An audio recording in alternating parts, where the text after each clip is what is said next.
Would you date a foreigner with a strong romantic drive who asks for intimacy multiple times a day? Do you believe affection should be spontaneous or planned? Would you date someone completely opposite from you? What's the most romantic thing a partner could do for you every day? How do you politely say not now if you are not in the mood for affection? What's your name and age? I'm Colleen. I am 20 years old. How are you tonight, Colleen? I'm doing good. You're doing good. Here's the question. Would you date a foreigner with a strong romantic drive who asks for intimacy multiple times a day?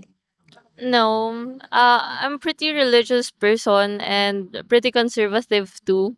So at the same time, I already have a boyfriend. But if you were to ask me if I have a foreigner boyfriend and he always asks that, I would say no a lot of times because of the reason I said. Because you are religious. Yeah. Do you believe affection should be spontaneous or planned? I think it's both, a mix of both. Because sometimes being spontaneous is fun in relationships, and if it's planned, it's good because sometimes, most of the times, me and my partner are working and have a lot of times. We don't have a lot of times together, so it's good that we plan these things. How do you politely say not now if you are not in the mood for affection? Um, I simply say no. My boyfriend actually respects that. Would you date someone completely opposite from you? I guess if we click, yeah. What's the most romantic thing a partner could do for you every day? Treat me like how I want to be treated. Like how? Like the trend like princess treatment, so whatever, like that. Princess treatment, like cook for you, like that? Yeah, everything that I want. My boyfriend actually does that for me, even though I don't have to ask for it. That's a good thing. You mentioned earlier that you're working, right? May we know what's your job? I'm a call center agent. May we know what's your name and age? My name is Jessa. I'm 21 years old po. 21. You look so cute, Ma'am Jessa. How are you tonight? I'm good naman. Would you date a foreigner with a strong romantic drive who asks for intimacy multiple times a day? It's a big no, ma'am. If I want to date a foreigner guy, I want it to be I think I want him to have a high respect for us po. What if he respect you, like high respect to you, big respect to you, but it's just that he has a strong romantic drive, like he wants to do it to you, or like multiple times a day. No, I think if I already date him, I will cut him. You will not date him no more. Okay. Okay. Okay. I just wanna I'm curious. So how many times you can do a day? Let's say A day, once a day. once a day only. No more twice. No more for. Yeah. No. Do you believe affection should be spontaneous or planned? Yes po, I do believe. Believe what? Spontaneous or planned? Plan. Planned. Plan po. Okay. May we know why you have to plan it? Siguro gusto kong nakaplano siya para maano talagang may effort. Oh, may, so she wants it planned. So there would be an effort for that. Okay. So you don't want to be surprised. I wanted to be surprised din po. You also wanted to be surprised, but most of the time you want it planned. Yes po, I wanted Like for example, he asked like, "Can we do it like tomorrow?" Like that. Yes po. Mm. Make an schedule. Okay. Okay. How do you politely say not now if you are not in the mood for affection? Like for example, you're not in the mood. How can you say not now in a respectful way like that? I would say that in a perfect timing, perfect time, not in her, not his bad mood, for her, for his to understand.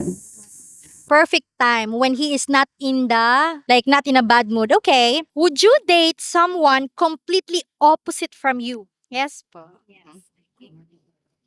What's the most romantic thing a partner could do for you every day? Every day, an update is enough. Update. Is enough po. Mhm. Like if he is doing something, update you. Yes, I have. Okay. Like that update, that's enough. Okay. Mom, may I know what's your job? You have a very cute outfit. I really love it. Um, I- I'm cashier at World of Fun po. World of Fun. Wow. So, World of Fun. Where the fun is. Prices. A sister company of World of Fun. Your uniform. It's so cute, and it looks like a uniform. Like when you're selling like ice cream or cotton candy. That's how it looks like. It's very cute. Actually, we have a cotton candy. Oh, never heard that. Cotton candy worth 100 pesos. It's like a bouquet. What's your name and age? Heart, I'm 19 years old. Would you date a foreigner with a strong romantic drive who asks for intimacy multiple times a day? For me, no, because I grew up with conservative beliefs together with my parents. That's it. Do you believe affection or like love making, intimacy like that should be spontaneous or planned? What do you mean po by spontaneous? Like with you don't have to plan it, like it just happens like that.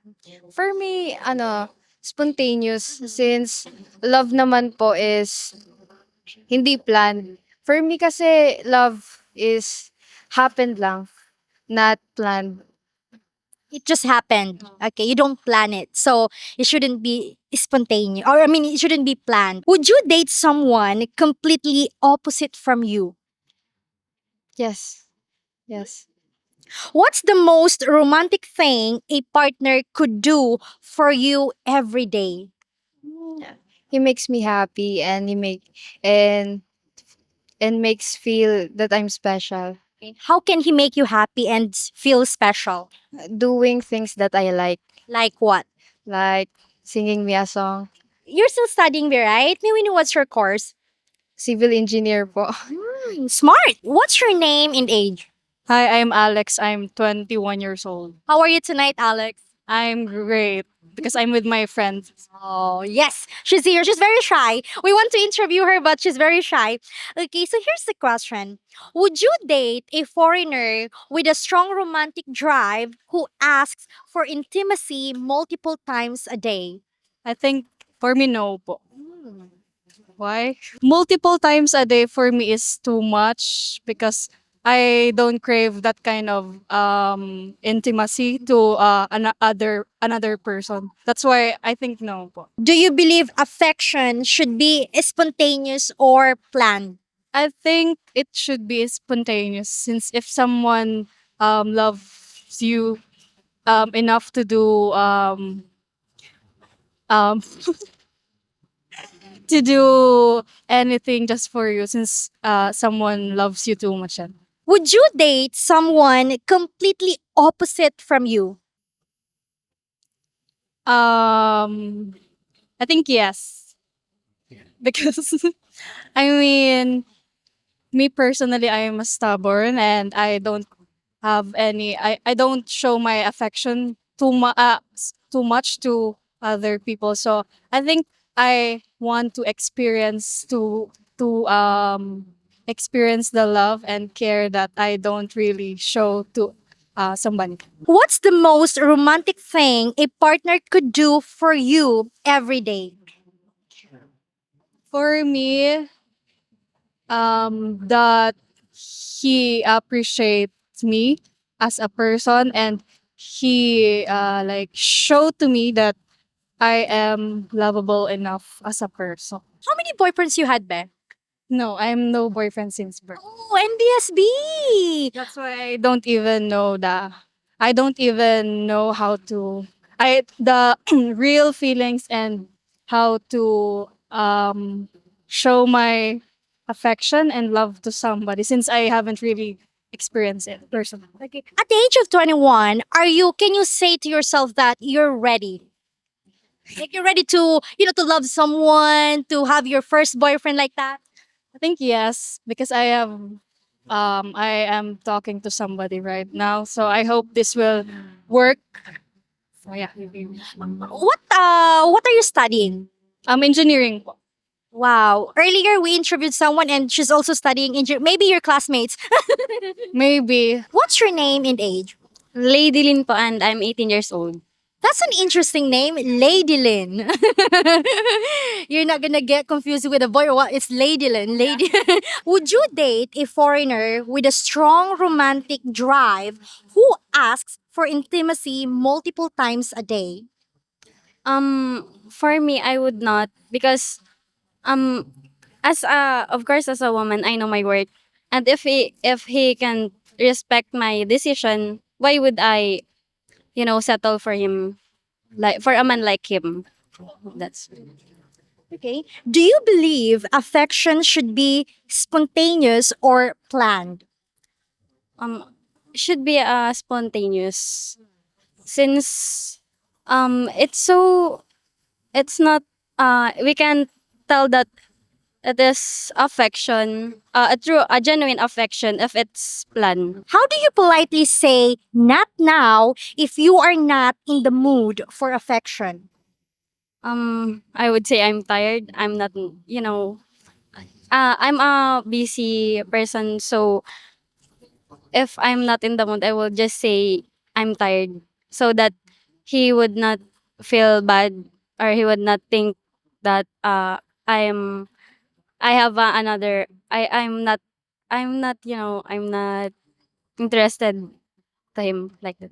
Okay, you're tired. You're a busy person. That's why you always get tired. What is that? Like the truth, or you're just saying it because you don't want? It's the truth. It's the truth. Okay. Would you date someone completely opposite from you? No, yeah, because if it's true, if your feelings are genuine for him, it doesn't matter if it's opposite from me, because you can learn from it naman. What's the most romantic thing a partner could do for you every day? Um, siguro my love language is acts of service. So, I would say by making time just to pick me up at a certain place. You are 18 years old, still studying. Yeah. May we know what's your course, ba? Bachelor of Science in Tourism Management. Tourism management. That's very beautiful. Thank you so much. We really appreciate your time, but thank you. Hopefully, we earned your subscription. And also, if you like our content, please consider becoming a member for exclusive videos. Thank you for watching and take care, everyone. Bye bye. Beautiful reflection